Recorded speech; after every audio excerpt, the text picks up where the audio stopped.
खुलुमबाय। दिनै 23 आगस्ट 2025 गिबियावनो गोजोन फुंबिलिनि गाहाम हामलायनायखौ बयनिसिमबो जासिहरनाय थाबाय।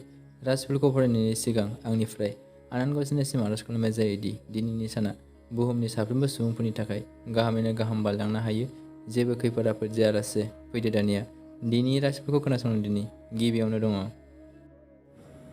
मेष राशि। दिनैनि दिनाव माबाफोर खस्थ' मोननांनो हागौ, गोसोखौ हमथाना सोलिनांगोन। वृष राशि। साननाय हनाय गोहोआ गोमालांनो हागौ, गोसोखौ सांग्राङै लाखिनांगोन। मिथुन राशि। जेखि जाया खामानिखौनो मावनो बानाय जालांनो हागौ, साननाय थांखिफोरा फेलें थांनो हागौ। कर्क राशि। सोरनिबा सिगाङाव दुखु दाहा थानायफोरखौ फोरमायनानै सम बारहोनो हागोन, गोजोन मोनगोन। सिंह राशि। फारफ्रोमथिंबो मोजां, गोसो बायदि रंजा बाजा खालामनानै सम बारहोनो हागोन, गोजोन मोनगोन।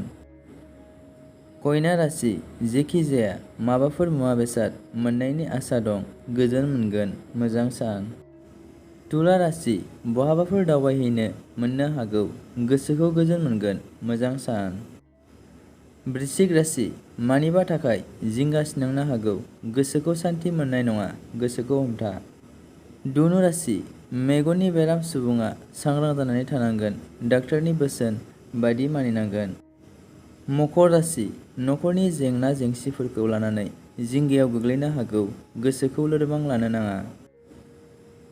कुम्भ राशि। मानिबा थाखाय दुखु मोननांनो हागौ, फालांगियारि मावग्राफोरा खहा जानो हागौ। मीन राशि।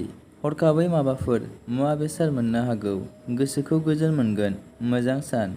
दिनैनि राशिफोरनि एसेनोसै, गोजोन्थों।